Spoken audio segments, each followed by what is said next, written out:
High বন্ধুরা, সবাই কেমন আছো? চলে এসেছি নতুন একটা ভিডিও নিয়ে। তোমরা এখনকার দিনে বেশিরভাগ মানুষ কি করো যে ব্লগ বানাও, আর ব্লগ বানানোটার সঙ্গে সঙ্গে তোমরা ওতে কী করো যে সিনেমাটিক শর্টস নাও।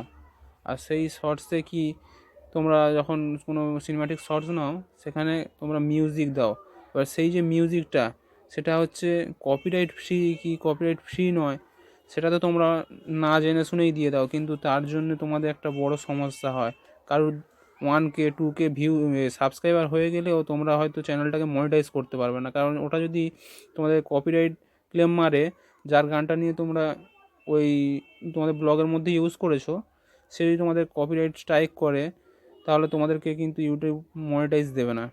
তার জন্য তোমাদের কি করতে হবে, সবার আগে ফ্রি কপিরাইট মিউজিক কোথায় পাওয়া যায় সেটা জানতে হবে।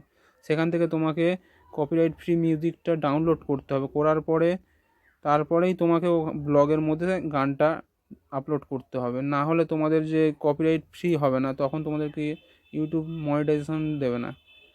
চলো তোমাদেরকে দেখাই কোথা থেকে আমরা ইউটিউবের কোন জায়গা থেকে আমরা सबसे पहले गाइस आप लोग यहाँ पे प्रूफ देखिए दोस्तों, आप देख सकते हैं यहाँ पर इस चैनल पे कितने सब्सक्राइबर्स सिर्फ ফার্স্ট তোমাদেরকে ইউটিউবে আসতে হবে।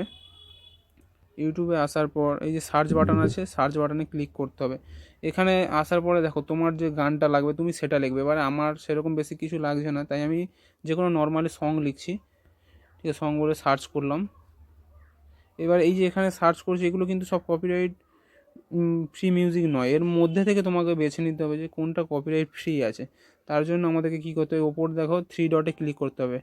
3 ডটে ক্লিক করার পর এই সার্চ ফিল্টার বলে যে অপশানটা আছে, এই সার্চ ফিল্টারে ক্লিক করার পর এবারে দেখো এরকম একটা পেজ এসেছে। এখানের মধ্যে দেখো ক্রিয়েটিভ কমন্স বলে একটা অপশান আছে, এই ক্রিয়েটিভ কমন্সে ক্লিক করতে হবে।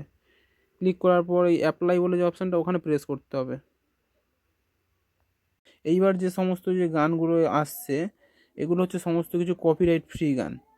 এগুলো তুমি যেই গান নাও না কেন, এগুলোতে তো কোম্পানি তোমাকে কপিরাইট স্ট্রাইক দেবে না। বা যে গানটা বানিয়েছে, যে সিঙ্গার আছে, সে তার নিজস্ব যে চ্যানেল থেকে যে গানটা হয়তো সে আপলোড করেছে, তাও তোমাকে কপিরাইট স্ট্রাইক মারবে না।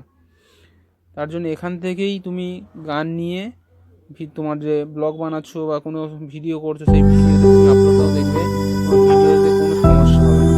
ভিডিওটা যদি ভালো লেগে থাকে একটা লাইক, কমেন্ট, সাবস্ক্রাইব করো।